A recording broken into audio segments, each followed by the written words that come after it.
E estreamos em grande estilo, mas grande estilo mesmo, com dois profissionais que eu admiro muito, Alexandre Garcia. Eu costumo dizer, Caio, que seguindo os passos do Alexandre eu não erro o caminho. Então vou nas pegadas do Alexandre. Tive a honra de trabalhar com o Alexandre na Globo por alguns anos, fomos próximos ali no período que eu passei no Bom Dia Brasil, 6 anos. O Alexandre ia sempre ao Rio para fazer lá as férias, as ausências do Chico Pinheiro, e era sempre um papo muito agradável, antes do jornal, depois, nos cafés da manhã que a gente tomava. Uma figura maravilhosa. Muito obrigado, Alexandre, pela sua participação, pela parceria. Esteve comigo algumas vezes aqui na Band, né, trazendo sempre muito brilhantismo, enriquecendo o nosso debate, trazendo uma audiência incrível.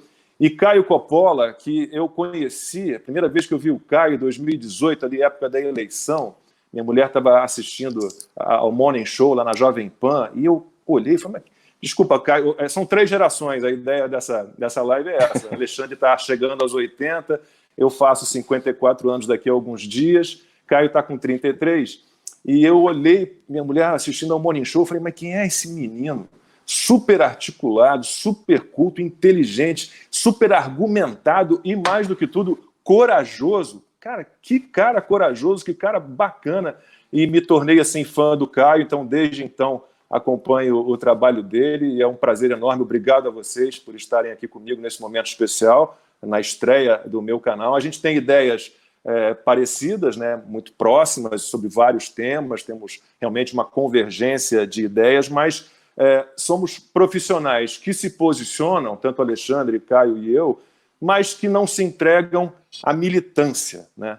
E para a gente começar essa nossa conversa, eu vou citar aqui um outro grande jornalista, J.R. Guzzo, que escreveu, esses dias agora, na revista Oeste, que eu acompanho, escreveu o seguinte: tudo que se faça, diga ou pense em relação ao presidente da República hoje é um ato de virtude se for contra ele.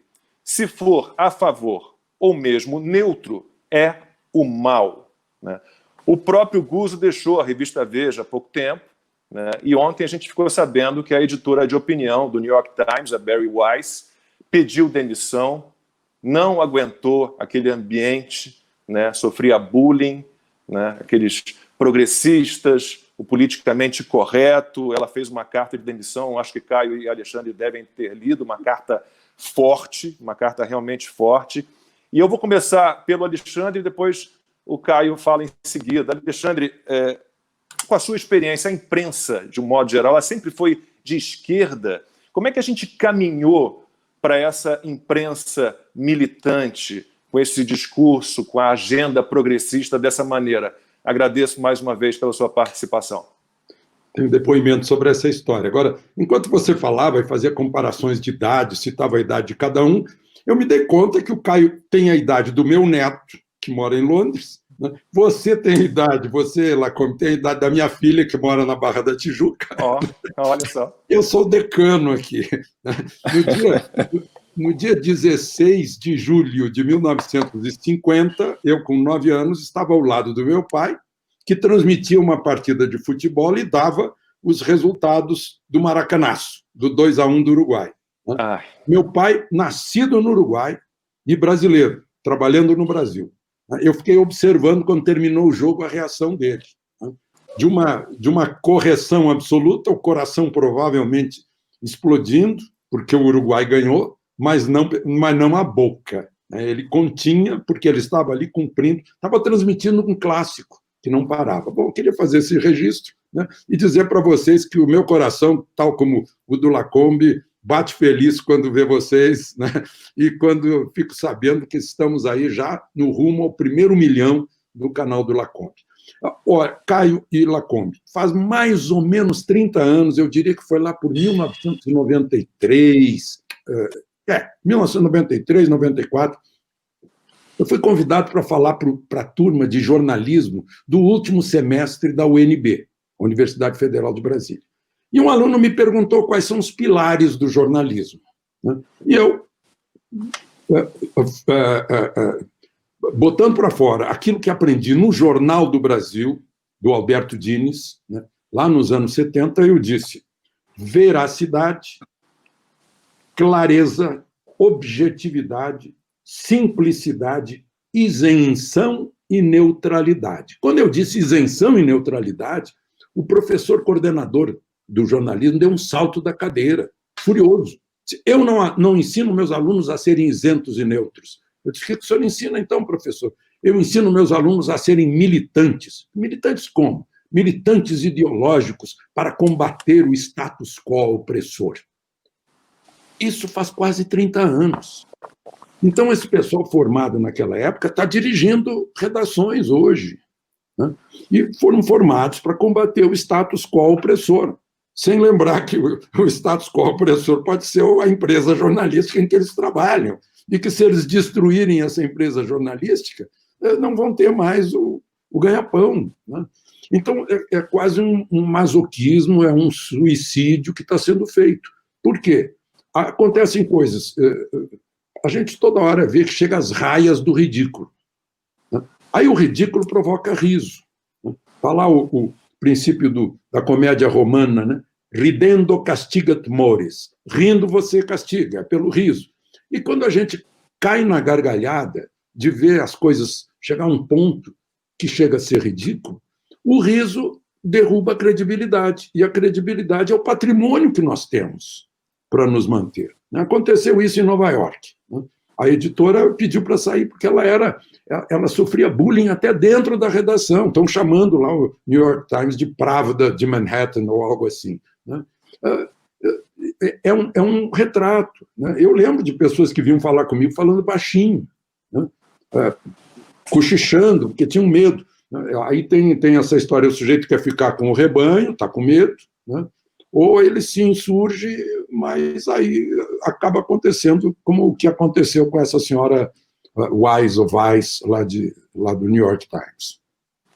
Caio, e você, na tua experiência aí, Jovem Pan, CNN, não precisa entrar em detalhes se não quiser, eu sei que todo mundo aqui, né, tem vínculos, respeita os seus empregadores, mas você esperava encontrar redações tão progressistas assim, com um clima eventualmente hostil para quem pensa de um modo diferente? E obrigado pela participação. Sim. Bom, a resposta é sim, mas claro, antes disso, né, eu vi o Alexandre citando aí carinhoso, né, essa letra tão bonita, né, falando que o coração bate feliz.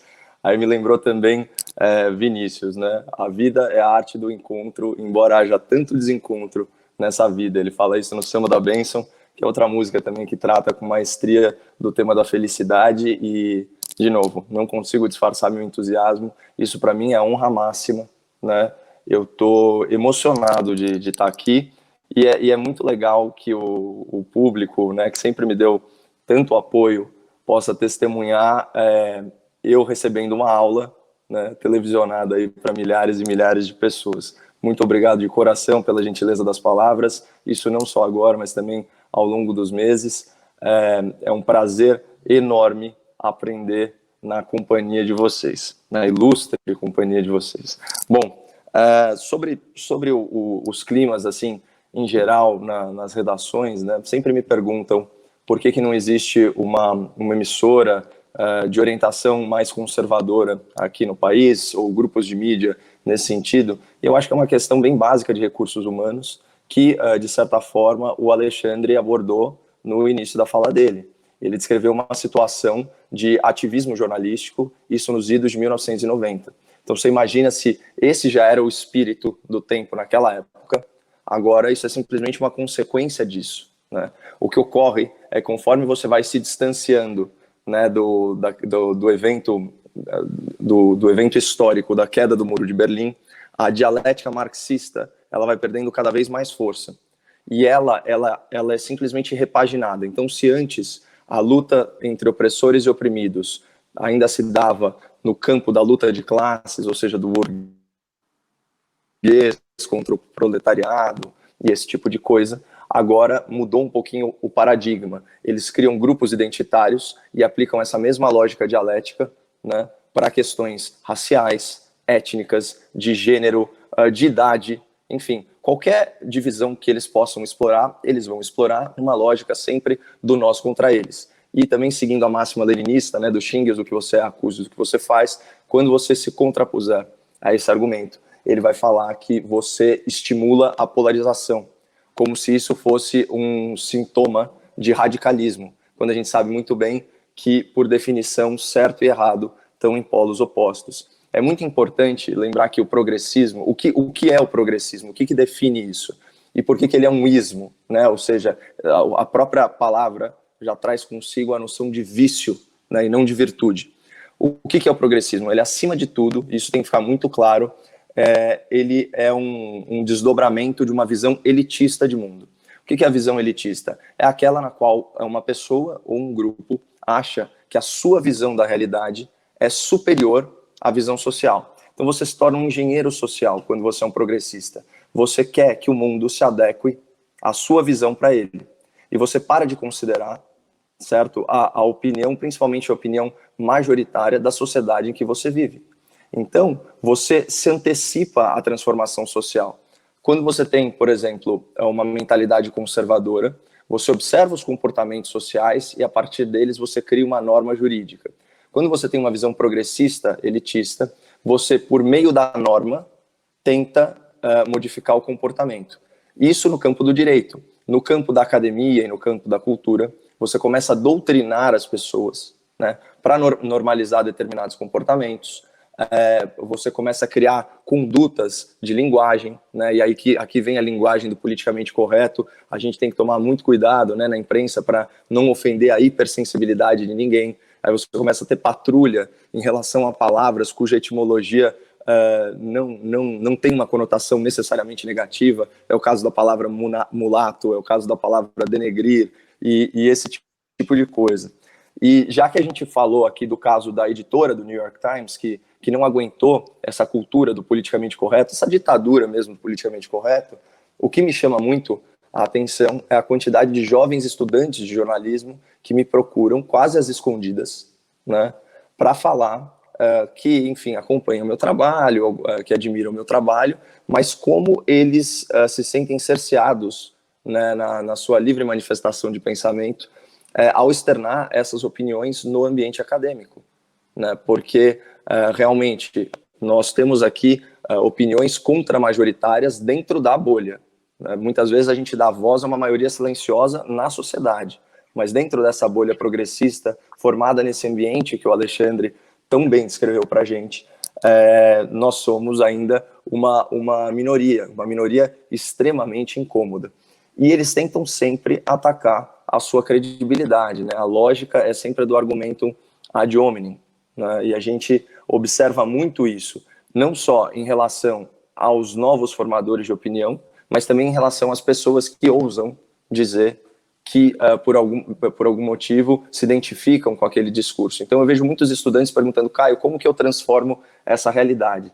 E eu sempre uso a analogia dos procedimentos de segurança da cabine do avião, Alexandre. E funciona mais ou menos assim. Quando a cabine é despressurizada, as máscaras de oxigênio caem, né? Só que, qual que é a instrução? Primeiro você põe a máscara em você e depois na pessoa ao lado. Isso, de certa forma, dá para a gente traçar um paralelo com o ensinamento do Jordan Peterson. Antes de você querer mudar o mundo, arrume o seu quarto. Tá?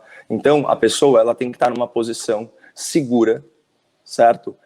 Não só do ponto de vista intelectual, mas muitas vezes do ponto de vista material, do ponto de vista financeiro.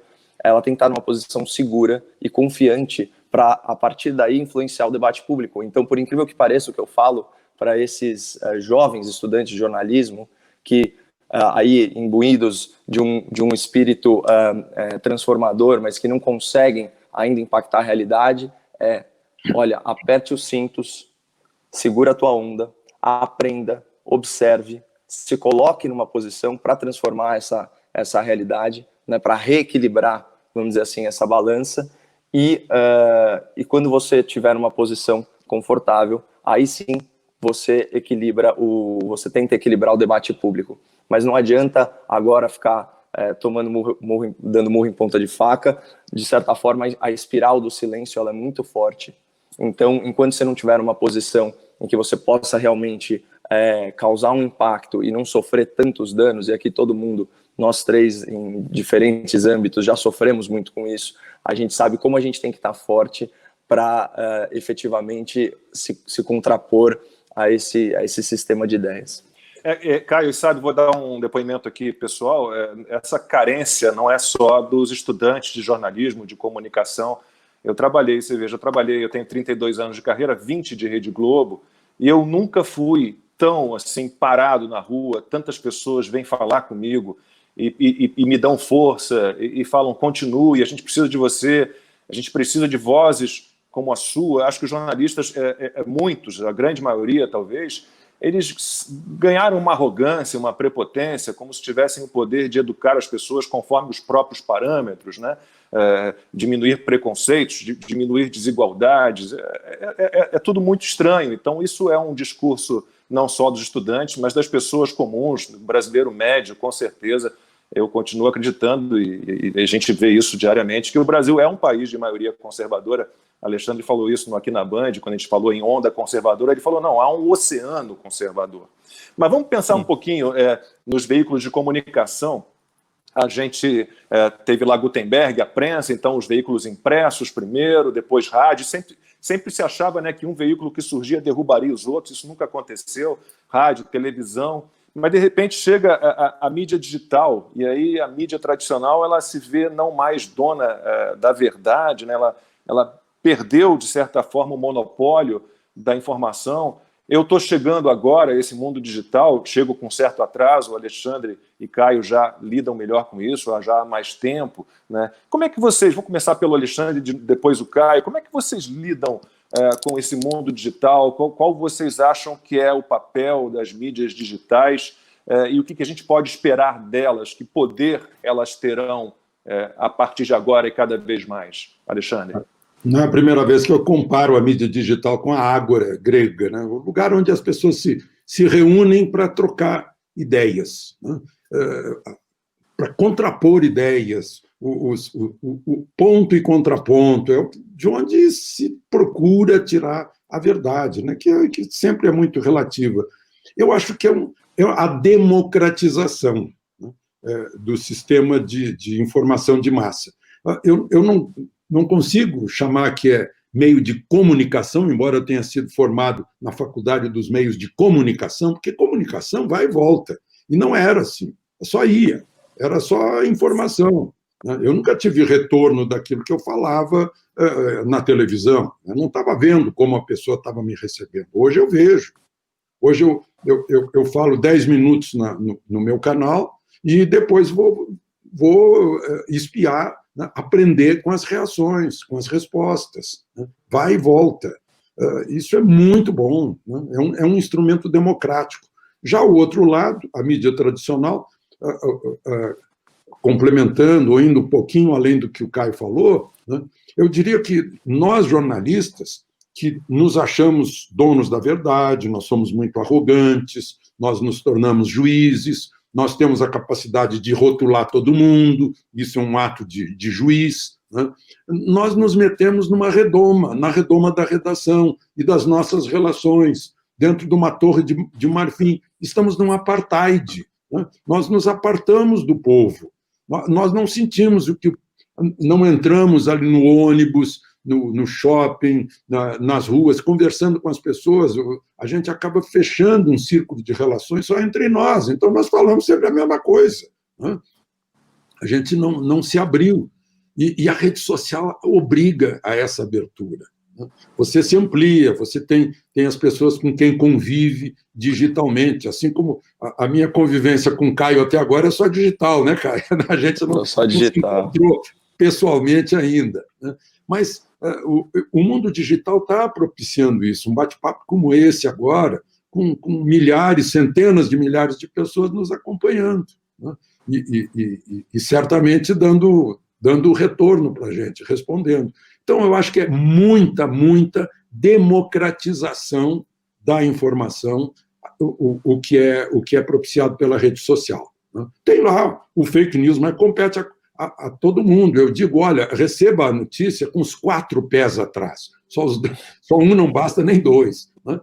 E vai investigar. Vai lá para o Dr. Google imediatamente saber se isso é verdade ou não é. Né? Ouviu falar da editora do New York Times que saiu, o pessoal aí já está consultando para saber o nome dela, o que foi que aconteceu. É super rápido.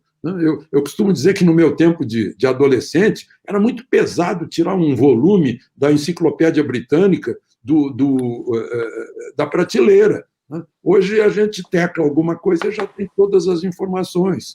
Eu estava revendo hoje o jogo do Brasil e Uruguai aqui na minha frente, fácil, não precisei abrir nenhum livro. Então, eu vejo de braços abertos, e eu fui muito bem recebido também por esse mundo digital.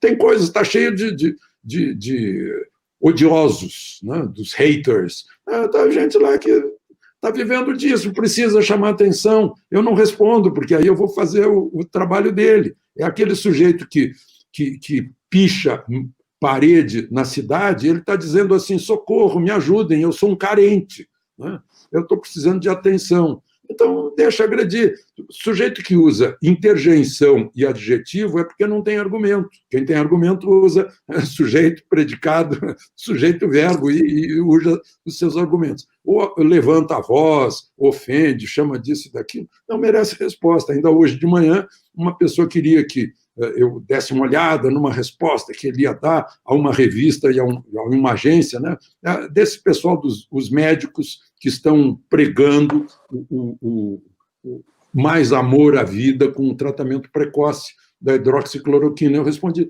não vale a pena responder, eles não têm mais participação na sociedade, vai chamar atenção para o nome deles. Então, simplesmente mostra a argumentação sem citá-los sequer, porque eles não têm importância. É aquela história a caravana passa, os cães ladram, mas a caravana passa. Olha, e fake news, eu vou te contar um negócio, a gente encontra em mídia tradicional em grandes quantidades. Desde o disco voador na Barra da Tijuca, na revista Cruzeiro, que tinha 800 mil exemplares. Falso. Não, já vi absurdos de emissora chamar um repórter ao vivo na Esplanada dos Ministérios aí em Brasília para uma manifestação, para mostrar uma manifestação de apoio ao ex-ministro Sérgio Moro, alguns dias depois da saída dele do governo, e, na verdade, a manifestação não era em apoio ao ex-ministro Sérgio Moro, e sim ao presidente Bolsonaro. Outro dia vi outro absurdo, uma injustiça com a Ana Paula Henkel, que eu entrevistei como jogadora de vôlei, seleção brasileira, e hoje em dia é uma grande analista política, uma tarja, numa matéria, Ana Paula Henkel minimiza a morte de negros, quando ela jamais disse isso, não foi nada disso que ela falou. Agora, são os dois lados que fazem isso. Outro dia eu vi uma manifestação incrível na 9 de Julho, lá em Buenos Aires, para derrubar o presidente. Não era a favor dele no tempo da campanha eleitoral. Assim como pegaram o voto do Alexandre de Moraes e puseram na rede social como se fosse ele lá atrás, citando, tem que matar ministro do Supremo. Não, ele estava lendo as ameaças. Não era ele que tinha que matar. Então, são dois lados, são radicais, é fanatismo. O fanatismo entorpece a pessoa. Fica emoção demais e razão de menos. Ok, então, quais são os poderes da mídia digital, então, para o bem e para o mal? Diga aí. Bom, algumas observações aí sobre a fala sempre brilhante do Alexandre. Em primeiro lugar, um beijo enorme para Ana Paula Henkel, a nossa campeã, que trouxe toda a disciplina e toda a resiliência do esporte competitivo para o campo da análise política. Essa é uma mulher forte, pegando o gancho da minha primeira fala, exatamente, e que está usando aí com primor essas virtudes de caráter com as quais ela foi abençoada e as quais ela foi lapidando aí ao longo da vida dela. E é uma pessoa muito querida para todos nós, Sobre o nosso contato virtual, Alexandre, você sempre muito generoso comigo, sinta-se então virtualmente muito abraçado, já tive o prazer de dar um abraço pessoalmente no Lacombe, não vejo a hora de nós superarmos aí esse momento difícil aí da pandemia e nos conhecemos finalmente. E, nossa, eu tava ouvindo, Luiz, você falou sobre esse fenômeno, da gente separado nas ruas, já deve ter acontecido com vocês, pessoas que chegam a chorar quando nos encontram. Isso é uma coisa emocionante, isso, de certa forma, dá muito sentido a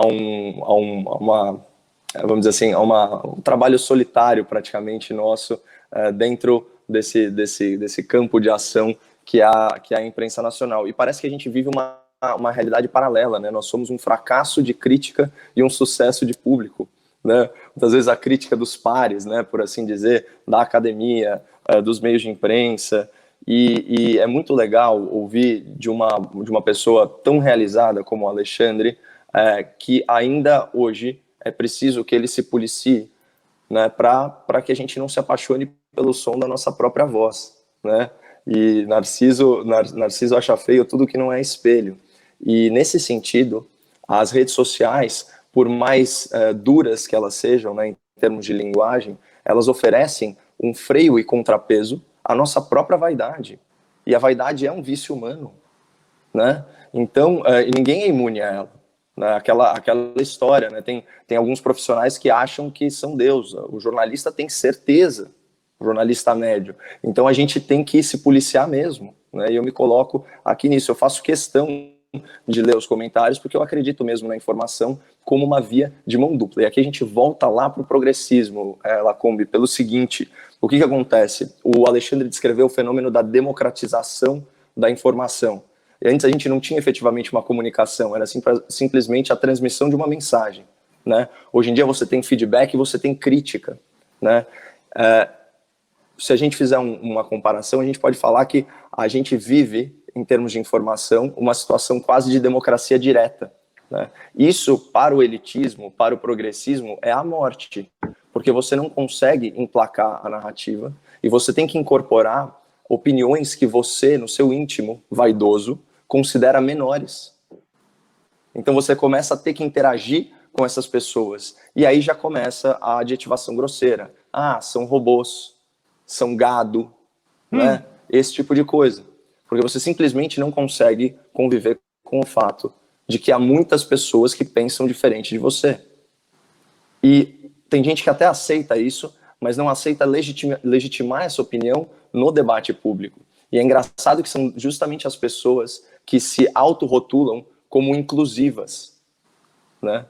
Pelo contrário, elas querem excluir o povo do debate e simplesmente colocar ele embaixo das asas de um Estado cada vez mais interventor, ou de um establishment que cada vez mais direciona o público no sentido que deseja, né, dentro daquele conceito de engenharia social. Então, também sobre a forma de análise de uma notícia, o que o Alexandre falou dos 4 pés atrás, nada mais é do que o ceticismo conservador, né? Então, é o ceticismo aplicado a toda a ação humana, né? Obviamente, eu aqui já admitindo o vício da vaidade, eu não sou um ser humano perfeito. Então, toda informação, toda opinião, toda análise que eu propuser, ela deve ser sim submetida a uma crítica bem dura, né? A um questionamento e a dúvida hiperbólica cartesiana, que é justamente a fundação da filosofia moderna, né? Cogito ergo sum. Eu penso, eu questiono, logo eu existo, né? Então, eu acho muito, muito interessante o advento da rede social como um mecanismo de freio e contrapeso, né, para os vícios inerentes à atividade do jornalista e do analista, principalmente, né, Alexandre? Porque realmente a gente está na posição de juiz, né, e principalmente o analista que marca a posição, ele acaba ficando sim na posição de juiz, e é muito importante que alguém vigie o vigilante. E eu me sinto assim, até privilegiado de ter tantos juízes, né, de ter milhares, centenas de milhares de juízes fazendo a moderação do conteúdo que eu estou produzindo, e eu tenho humildade intelectual de usar isso para ir me aprimorando, não para falar o que as pessoas estão querendo escutar, mas sim para identificar críticas recorrentes que provavelmente têm um fundo de verdade. Bom, daqui a pouquinho a gente vai falar de quem vigia o vigilante quando entrar aqui na questão verdade, STF,